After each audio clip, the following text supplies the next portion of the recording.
truth-seeking friends, pull up a chair on this squeaky porch and listen close, because tonight isn't about palace chandeliers or glossy covers. It's about the engine under the hood of fame, the part the cameras never show, the part where branding and belief collide. You've seen the clips, you've felt the tremor online. A single segment from a commentator blows through the timeline like a storm front, and suddenly everyone's arguing about identity, image, and the price of a story that sells. They call it a reveal. I call it a test of us, of them, of what we're willing to believe when the lights are hot and the takes are hotter. Because in our world, one sentence can shake a crown, and one whisper can drown out a library. Now, I know you guys are excited for more. But before we delve into further discussion, if you haven't subscribed, come on guys, what are you waiting for? Hit like, subscribe, and ring that notification bell ASAP. So now, let's start with the simplest thing no one wants to admit. We don't just watch famous people. We rent parts of ourselves to their narratives. We invest. We buy tickets with our attention, and then feel betrayed if the movie turns out to be marketing with better lighting. Meghan and Harry learned that the day they traded palace walls for California sunshine and a production deal. They made a promise, maybe not in words, but in posture. We'll tell you the truth at last. Truth became a commodity, a content format, a business plan. And when you're in the truth business, inconsistency isn't a pothole. It's a sinkhole. Every vague recollection, every convenient omission, every timeline that smudges at the edges, viewers don't forget. The internet never forgets. Fame is a contract, and the charge for breach is paid in public trust. So when a new shockwave arrives, when a high-profile pundit drops a claim sharp enough to slice the feed, it's not just about whether the specifics are real. It's about everything that came before, colliding with everything that's at stake now. People ask, is it true? Sure, but they also ask, do I believe you anymore? That second question is the real verdict in a media age where facts should be hard stone, and yet we've let them become fog when celebrity PR is involved. We've seen the bump-cradling photos, the soft-focus confessionals, the righteous speeches about compassion and privacy. A brand was built, the modern mother, enlightened and embattled, brave against a cruel machine. And when a rumor slams into that brand, it's like throwing a rock at stained glass. Whether it shatters or not, the sound makes everyone flinch. Let's talk about that flinch, because it matters. Some viewers flinch because they've sensed inconsistencies for a long time and think this rumor fits, not as evidence, but as an emotional rhyme scheme with earlier chapters. Others flinch because they see a pattern they know too well. Women, and women of color especially, getting dragged by innuendo until the story becomes the sentence. And then there's the third group, the silent majority, who are less interested in palaces and more interested in hypocrisy. If you sell yourself as the champion of compassion, you're held to compassion's highest court. If you sell yourself as truth-tellers, your truth becomes a receipt people will audit line by line. That's the contract, signed in the ink of attention. Now, I'm your friendly neighbor critic, not your gullible neighbor gossip. There's a difference. Gossip tosses gasoline and walks away. A critic asks why the street keeps filling with fumes in the first place. The fuel here isn't just a salacious claim. It's a long memory of curated narratives that never quite settled with the public. The inconsistencies in the royal saga, the shape-shifting timelines, the interviews that felt more scripted than sincere, the awards for bravery granted on the same days the subjects insisted they never claimed the thing that won them the award. When reality TV frame rates meet royal mythos, and a personal brand tries to sell moral leadership at influencer speed, the friction is inevitable. People don't resent ambition. They resent being treated like they can't do basic math with what they're shown. And that's why this blew up the way it did. Not because everyone believes rumors, but because many stopped believing the people rumored about. You can feel it in the comment sections, those arenas where patience goes to be measured and narratives go to be audited. The defenders say, haven't they suffered enough? The critics say, haven't we been spun enough? The rest say, show us the receipts. That's the currency now. Timestamps, documents, verifiable facts. We've lived through too many glossy exclusives built on sand. We want stone. Let's pivot to the other character in this running drama, Prince Harry. He isn't just a husband in Malibu, he's an heir to a legacy whose greatest fan and fiercest critic lived in the same house. His mother, a woman who taught the world that you can be beloved and burned by the same spotlight. People wanted Harry to inherit the best of that courage. Tell the truth, confront power, protect the vulnerable. What they didn't want was a highlight reel of grievance clipped into streaming chapters with questionable editing. They wanted clarity, not content. So when a new controversy lands, even without proof, it drags Harry's image through old mud. Are you a partner in this production or a prisoner to it? Are you the son of the woman who forced institutions to face themselves, or the man who forces audiences to face contradictions for profit?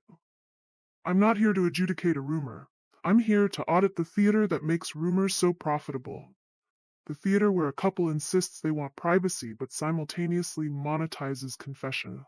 The theater where compassion is a headline, but ordinary people who challenge the narrative are dismissed as trolls until their questions pierce the PR membrane. The theater where a palace is condemned as archaic optics, while a curated mansion becomes a modern court, issuing decrees via docuseries and podcasts that vanish when the advertisers do. If you build your kingdom in the marketplace of attention, you don't control the weather. When storms come, and they always come, you can't yell at the sky for raining. You either have the receipts or you have the consequences.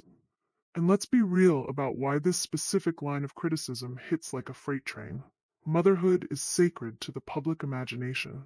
Not perfect, sacred. It's the last storyline even cynics want to hold without gloves. So if you wrap your brand in motherhood and then your story springs leaks on timelines, on claims, on convenient inconsistencies, people feel personally insulted, like a cherished symbol is being used as a sales pitch. Even if the rumor is false, the fatigue is real. Even if the claim is exaggerated, the audience's exhaustion with curated contradictions is not. This is what happens when a brand builds itself on moral high ground, without anchoring each plank in verifiable bedrock. And here's where I talk to you, not at you. You know me, I don't like being sold a sermon by someone counting engagement in the pews. I don't like being told that compassion requires selective memory. I don't like the algorithm deciding which truth is fashionable this week.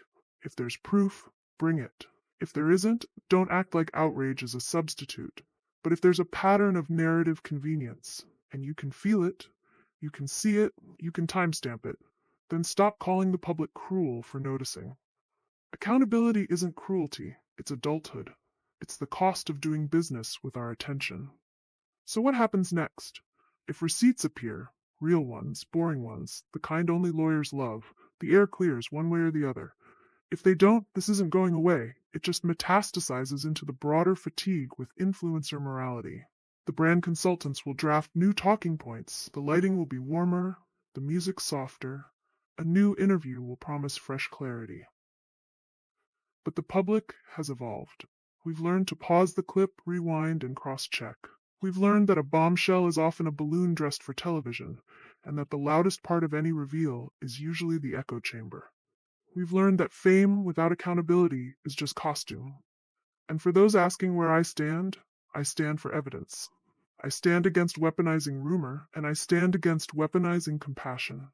I'm done with narratives that treat the audience like a necessary inconvenience.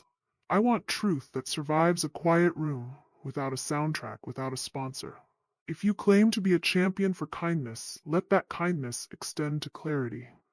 If you claim to be a victim of unfair narratives, stop cutting your own footage to the beat of your brand. If you want the public to trust you, respect the public's memory. Some of you will say, but the palace did worse. Maybe. Institutions sin in centuries, celebrities sin in seasons. One does not absolve the other. Others will say, but the press is vicious. Agreed. The press can turn innuendo into income faster than you can refresh a feed, which is precisely why those who claim the moral high ground must anchor themselves in facts, not vibes. If your story can be upended by an unverified claim, your problem isn't just the claim, it's how you structured your story. Harry, if you're listening from whatever quiet room you've carved out in a noisy world, remember the good inheritance. Honesty with the public, even when it burns, ultimately warms more than it scorches. Meghan, if you want belief, Treat belief like a fragile thing the audience loaned you, not a resource you can mine until the seam runs dry. And to the rest of us, the neighbors who gather at the fence to trade headlines before bedtime, we can demand evidence without becoming cruel, and we can demand accountability without becoming a mob. We can insist on better from famous people and better from ourselves. I know what you came for: fireworks. What I'm giving you is the fuse and a warning label. Fame today isn't measured in applause. It's measured in how much truth survives when the applause ends. If this rumor is smoke without fire, then the people involved should welcome the sprinkler system of proof. If there is fire, then it will find oxygen, whether anyone invites it or not. Either way, we won't be gaslit into ignoring the heat we can feel on our faces. Not again. So here's my neighborly verdict, delivered with the same candor I use when I tell you your porch light's burned out. We are past the era where a soft focus interview settles anything. The audience has grown teeth, the culture has grown archives, the internet has grown a spine, even if it grows it crooked sometimes. If you claim righteousness, bring receipts. If you sell vulnerability, sell the truth with it. If you want grace, meet us halfway with clarity. And if you build a brand on motherhood, on compassion, on justice, treat those words like glass in your hands, not props on your set. Now I want to hear from you, but not the lazy takes. Tell me how you decide who to believe in a world where storytelling is a business model. Tell me why some inconsistencies are forgivable and others are fatal. Tell me what proof looks like in an age where everything is and nothing is settled. Don't just say, I like them, or I hate them. Say what the contract should be between the famous and the folks who fund them with attention. Because that, under the noise, is what we're arguing about, the terms of the deal. And maybe, just maybe, if we get those terms right, the next storm will come and go without leaving the whole neighborhood smelling like smoke. Until then, I'll be right here on this porch, lights on, coffee warm, calling it like I see it, not to burn anyone down. To make sure the next time somebody says trust me, we know exactly what trust is worth and exactly what it costs to earn. Ta-ta and bye for now.